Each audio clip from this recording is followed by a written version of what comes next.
But in Revelations now, we come to a standpoint of the end of time. We are in the last days. In Hebrews chapter 1, it speaks about in the last days. It talks about how in the last days God would do this. Even in 2 Thessalonians, it talks about how we are in the last times, I believe.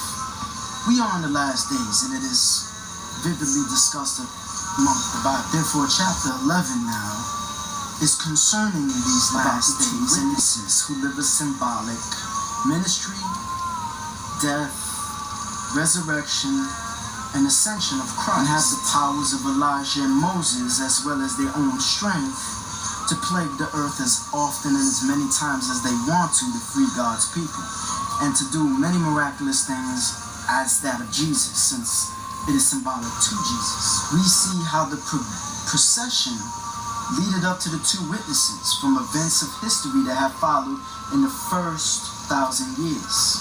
Now we have, seeing that Revelations 5 through 11 is the first setting, is because from Revelations 5, which begins with Christ releasing the Revelations 11:18. Revelation 18 says, "And the nations were angry, and thy wrath is come, and the time of the dead that they should be judged." Right there. The time of the dead. In Revelations 20,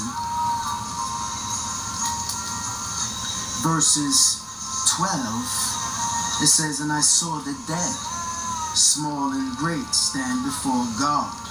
And this is before the great white throne. Seeing how Revelations 5 to Revelations 11 is a beginning and an end of the first setting of a continual story that goes from 5 through 19.